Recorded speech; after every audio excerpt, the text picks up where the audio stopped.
has fundamentally changed since he's taken office when it comes to deregulation?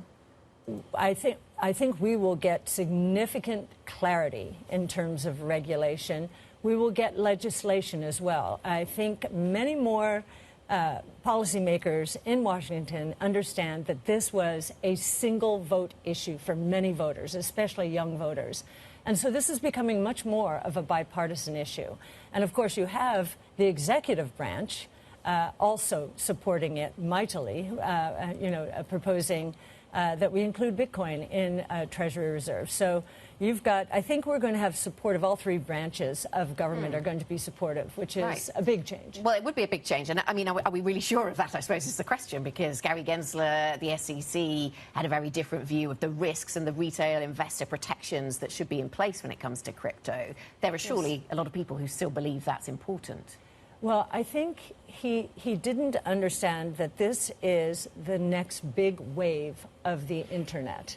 This is the layer of the Internet that developers did not build in the early 90s because no one thought anyone would buy or use financial services on the Internet. I remember back then, no one was going to give their credit card to the Internet. This is the next big wave, and it's a huge efficiency move for the financial services sector. So in terms of Bitcoin specifically, it is really the leader in a new asset class. And we have a paper out on that. You can see the low correlations, which do define a new asset class. And it is a global monetary system. It's a very big idea.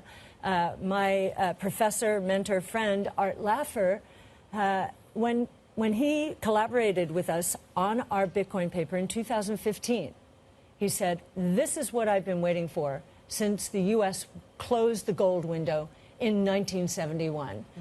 So he has been energized by this new movement towards a rules-based global monetary system. Do you think Trump's going to be on board with that? The president has indicated he's quite a big fan of the US dollar, and it sounds like what you're suggesting is a replacement for the US dollar. No, we actually think that that these two will coexist, and if anything, what we're seeing with the stablecoin movement, which is how people, is the on-ramp into decentralized financial services.